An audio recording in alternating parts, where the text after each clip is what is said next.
Hello, thanks for joining me today. I'm Coach Bronson. If you don't know me, I've been in the fitness and nutrition space for 10 or 12 years. I've been working with people, helping them improve their quality of life for a very long time. I've owned a gym. I do things virtually. I do one-on-one coaching. I do group programs. My focus is on helping people understand the importance of fitness and exercise and combining it with nutrition to get a really good picture and overall improvement in your quality of life. Um, a lot of people are missing that. I've been doing some stuff recently with Dr. Sivas, and he asked that I do a video that kind of talks a little bit about the specifics of what fitness can do to help specifically on people who are trying to recover from or manage carb addiction. So he's the carb addiction doc. A lot of the stuff that he works with that you guys know about is helping you break that cycle and build some new habits and change your life by removing carbs, reducing carbs. And we know that there are some things that can be challenging with that. And there are actually, I don't know if you know this or not, there are actually 6 different ways that exercise and fitness, having some kind of fitness routine and doing something to help your physical body improve, can help you in your carb addiction management in that process. So what we're going to do is we're going to break it down. I'm just going to go over 6 things and then talk more about, we're going to go over the 6 things, not super in depth. I don't want to dig too deep into them, but what I do want to focus on at the end is what it means to do something for your fitness. What does it mean how do you get started? What does it mean to have a routine? That kind of stuff. Because I think that's the part that is really intimidating to people, not knowing what to do to get started, thinking that it's going to be more complicated than it actually is. It's not that hard to do something, and just having that block of unknown, an unknown aspect of what it's all about and being afraid of that. I mean, that's really what it is. So what we're going to do, first things first, 6 ways that exercise can help you manage your carb addiction. Okay. First things first, we've got the first thing that it does is when you start an exercise routine, that is exactly what it is. It is a routine. You give yourself something that you're going to do on a regular basis. The idea of having a structure and a routine in your life is something that can be very beneficial to the process of managing an addiction. Okay. When you have idle time, I know for me personally, the times that I have the most mental struggles with cravings or with wanting to do something or with having a downtime, that's when I really want to go have a snack or I want to go do something that I know I shouldn't be doing. Okay. So if you can have structure, if you can set an expectation of what you're going to be doing throughout the day, this goes beyond exercise in actuality, but just in general, having structure, having routine, having an exercise plan, following a program is something you can add into the other things you already have in your day that is going to kind of help keep that framework of consistent things going on throughout the day to keep your mind off of the stuff you don't want to be thinking about. Okay. So that's one thing. Just the idea of having that structured routine, that every day you're going to get up, or every day when you get off work, or every day during your lunch break, or whatever it may be, this is something that you're going to expect yourself to do. It's going to help you maintain that and build. Here's the other thing. It starts building that framework for a habit. Okay. And you can start creating habit loops that are beneficial to you, not harmful to you. Okay. So that's one thing. Structure and routine. Having an exercise program that you're following is going to give you some structure and routine. That's going to help you manage your addiction. The other thing that happens is every time you work out, and I talked about this at the beginning, it's scary, not knowing what to do, not knowing if you can do a certain exercise, not knowing if you can do that kind of a workout. The challenges that you face making your body do things that are difficult is going to instill self-confidence. It's going to help you realize your self-worth. It's going to improve the value that you see in yourself. When you overcome challenges, you feel good about yourself. And that is something that is beneficial. When you can do things and you can show yourself, I can do hard things, then it becomes easier to do hard things. When you're faced with challenges, you look at those challenges differently because you have overcome challenges in your daily life. Physical challenges take mental effort. When you have mental challenges, you now can approach it the same way and have success. So the self-confidence, the self-worth, the tangible proof that you can do hard things, the every workout. Think about this. Every workout is an opportunity to win.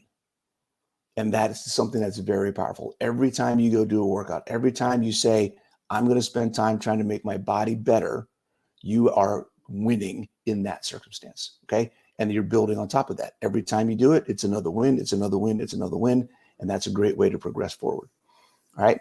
There's another aspect of it that's a little bit more scientific, and that is what we call somatic awareness or somatic experience. And that's the idea of being in touch with your body. So if you may have heard the phrase before, mind-body connection. And what that is basically being aware, having your mind be aware of what your body is doing, aware of what muscles are being used, aware of the positions and the things you're doing with your body. That's where we get balance and coordination from. Okay. The practice of moving your body in a workout develops what we call proprioception or interoception, and that is feeling how your body works. Okay. The same process is somatic. That means in touch with yourself. Okay. That same process of you being in touch with your body helps you develop the same things and the same techniques and processes that help you get in touch with your internal self, your thought processes, your motivations, the reason you're doing things, the struggles and the limiting beliefs and the stuff that's happening in your mind. Physical effort helps you work through the mental effort that it's going to take to move forward in your journey. So there's a correlation there. The more things you're doing to get in touch with your body, the easier it's going to be to get in touch with yourself. And that is something that a lot of people don't really understand or know about, the process of following an exercise program. It takes mental work. Again, there's a mental game. Everything we're doing is a mental game. It takes mental effort to do physically hard things, just like it takes mental effort to do the emotional or the intellectual or psychologically hard things. The things that we have to do, the internal work, understanding our why, and all those sorts of things. So those are all benefits of exercise. If you're having a hard time connecting with the internal things, go work out. It's going to give you the time and the space and the disconnection from other stimulus in your life that allows you the time and the space to do the internal work in your head. Okay. As well as the practice of doing it with your body. Now you know how to do it with your mind. So there's a good overlap there. And that's really a huge benefit that many, many people miss out on from exercise. Exercise allows you to connect with your mind a lot better. There's another aspect of fitness and exercise that people may or may not realize, and that is you are joining a club, you are joining a community of people who are all different than everybody else. Okay. 90% of the world doesn't exercise regularly. 80%, almost, we're at 70% now, I think, of the world is obese and out of shape. And a majority of people, 5% of the world exercise 3 times a week or more. It's not a lot. Okay. And I say the world, let's even just talk about the United States, just in the US. Okay. Not many people are working out and doing something to improve themselves physically on a regular basis. So by doing that, you are immediately, the minute you decide, the minute you start doing something to improve yourself physically, it doesn't matter if you're going to a gym. It doesn't matter if you are lifting a ton of weight or anything like that. Just the fact that you have decided to and started doing something to improve your physical ability 3 days a week, you are now above average. Think about that. It doesn't take a lot. If you're currently having trouble getting out of your chair and you decide, I'm going to get out of my chair as many times a day as possible until it becomes easy, you are now following a program for fitness that is improving your physical ability, and you are now in the 5%. You are extraordinary. You are above average. It doesn't mean going to the gym. Okay. It means doing something to improve your physical ability. What can you do physically? That's what fitness is all about. We'll talk about that towards the end. Okay. So you're in a community now. You have now joined a community of people who are doing something to improve their quality of life. So you now have access to a bunch of people through different methods. Dr. Cybus has a network of people. I have a network of people. There's people out there online in groups on Facebook, on Reddit, on social media, where you can talk to people and have something in common that you may not have had in common before. Because it doesn't take joining a gym, it doesn't take having a six pack to be part of the fitness community. All it takes is a desire to and doing the things to improve your physical ability. That's all it is. So if you're doing that, you can now participate and have conversations with people who are going through the exact same things that you're going through. You have a support system automatically. Okay.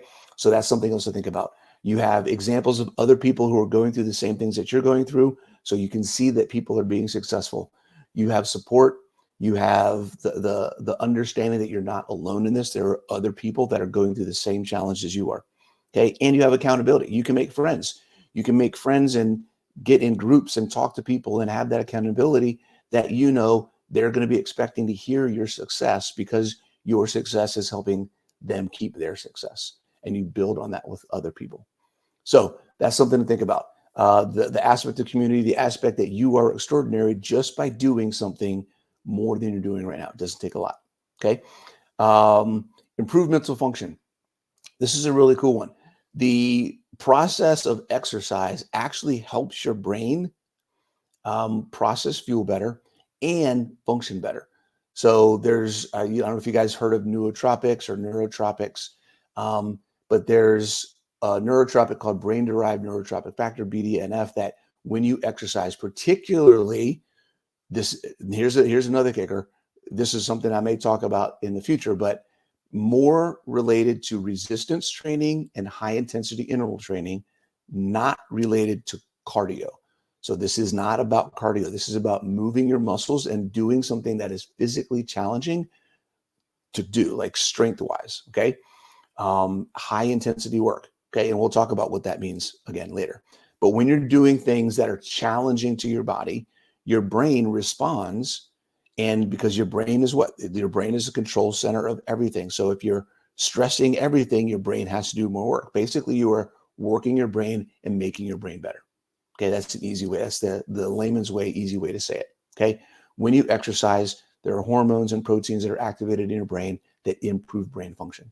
So if you want to have clarity, get rid of brain fog, all the benefits, some of the similar benefits we see from being ketogenic, okay, are supported by and enhanced when you exercise. Okay, so something to think about there.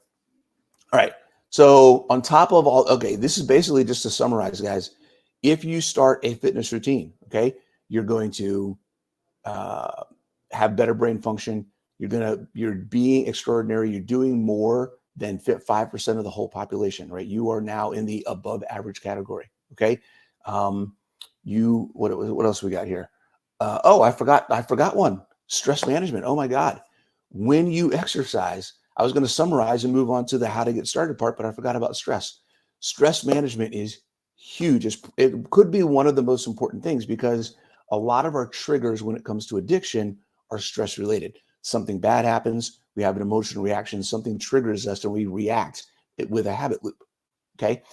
When you are better at managing stress, the triggers go down.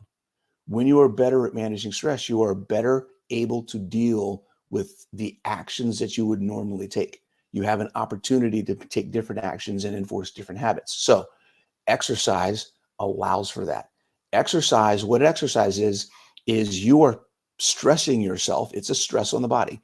You are stressing yourself in a way and in an environment that you have 100% control of. Okay. So you can determine how much stress you want.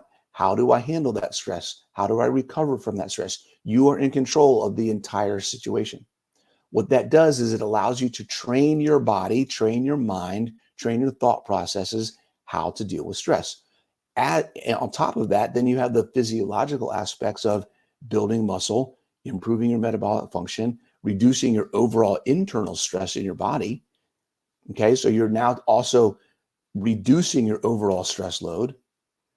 Okay, so that when you recover, things are even more capable of handling that physical stress on your body. But mentally now, you've also put yourself in a situation of purposeful stress. When you get into life, life is this opposite. Life is a situation where we have uncontrolled stressors, uncontrolled things that are happening that if we don't prepare, that's one of the great things about exercise. You are preparing in a controlled environment for the uncontrolled environment of life. Now you get into life and now you have things that stress you out. You have some things in place because you've been practicing them in your workouts so that you are better able to handle them during the day. Okay. So that's another thing to think about when it comes to exercise. Exercises, guys, I need you to understand that exercise is 100 times more about your quality of life, your stress management, your mental health, and all of the things that you need to help you manage your carb addiction and they had nothing to do with big muscles, having a six pack, looking good. It's none of that. It's about your quality of life and your ability to live your life the way that you want to live it without having the burden of being a carb addict, without having the burden of being unhealthy, without having the burden of being physically incapable of doing things.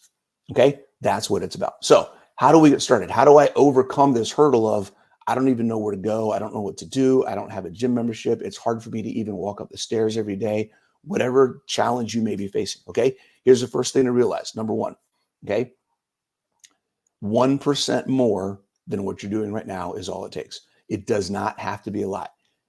And here's the mantra that I want you to take to heart. Okay, find something that is physically challenging right now and find a way to make it easy. That's all you have to do. That is where you get started. There's a lot more down the road, but how you get started with improving your fitness, how you get started with starting to learn how to move your body, build some muscle, build some lean mass, improve that glycogen storage, improve that insulin resistance, reduce your body fat, improve your metabolic efficiency. How you get started with all those things is just find something that is difficult right now and make it easy. If walking up the stairs is hard for you, do it until it's easy. Okay. If you have something in your life that you avoid doing because it's too hard, find a way to do it. So if getting out of your chair is difficult, okay, and you do it maybe once or twice a day because that's all you have to do it to go to the bathroom, you have to do it to go get food, right? You have to do it to walk to let the dog out, whatever it may be. If you're only doing it a few times a day, try to double the number you're doing it. If you do it 3 times a day, get up out of your chair 6 times a day. That's step number 1. Okay. If it's walking up the stairs is challenging, then walk up the stairs 2 or 3 more times a day than you normally would. Okay. If getting down on the floor or up off the floor is difficult, try doing that more often throughout the day. Find a way to modify it, hold on to something, grab something, get help. There's a lot of different ways that you can do these things. You can ask for help. You can use tools and equipment to help you do it. Whatever you need to do so that that thing is no longer difficult or challenging, then that's what you can do. Okay, that's a great way to get started. If you have something, let's say you're really limited and you're stuck in a chair for a while, then getting something where your legs and your arms can move, you can do things in a chair with some milk jugs or some water bottles or whatever and move. You can put your hands over your head, you can put your arms out to the side, right? There's things you can do. There's a bunch of things you can find online. I may actually be putting a program together that's specifically designed for how to work out from a chair. So that's something to keep an eye out for. That may be coming in the future. But there's a lot of stuff out there that you could do. And the biggest thing to understand is it doesn't matter where you are. There is something that you can do to improve your body's physical ability. Okay. So if you have questions about what that stuff is, I'll be in touch with Dr. Chavez. We'll have contact back and forth. You can always ask me questions and I'd be happy to answer, give you ideas on exercises or ways that you can approach that. Okay. But just remember, it doesn't have to be complicated. It doesn't have to be super hard. And it's really just about figuring out where you are and how to add a little bit more to what you're doing. Okay. That's number 1. Okay. If possible, recommendation from Coach Bronson to you, try to find a way to connect to other people that are doing it. Okay. If you can join a program that has something online where you're following it online and maybe there's a community of people you can chat with. That's a great way to do it. Maybe you find a YouTube channel that has some exercises and there's comments, whatever you can do. If you can find a gym and you're capable of going to a gym and doing something at a gym, join a gym, find a community, find some other people that you can share the experience with. That's super huge and super helpful. And then thirdly, this is probably the biggest one. This discussion in and of itself, just talking about fitness, is scary for some people. It may be scary for you. Okay. Don't be afraid to try it. If you don't try it, you will never know what could have happened. If you don't try it, you'll never see whether it's working or not working. If it works, that's fantastic. If it doesn't work, what have you got to lose? At least you can say you tried. Okay. Being afraid and not trying it is one of the worst things you can do for your progress. Being afraid and trying it. Okay. Here's the thing I want you to understand. It's okay to be afraid. There's nothing wrong with being afraid or being unsure or being anxious or apprehensive about trying something new. It's natural. Our body wants to keep us safe. Okay. Our lizard brain wants to keep us in that comfort zone because we know in our comfort zone, nothing bad's going to happen. Okay. You need to step out of that and just try 1%. It's a little bit more. It's the most accessible thing you can do. Find the smallest thing that you can do that's a little bit more than what you're doing right now, and just do that consistently for a while and see how you feel, see what happens. Okay. So that's it for now, guys. 6 ways that exercise can help you manage your carb addiction and how to get started. If you have any questions, my information is at the bottom. You can always contact me. But I just want to thank Dr. Cybus for giving me this opportunity to share with you guys. And what he's doing is fantastic. I'm very happy and honored to be working with him on this stuff. I'll see you guys soon.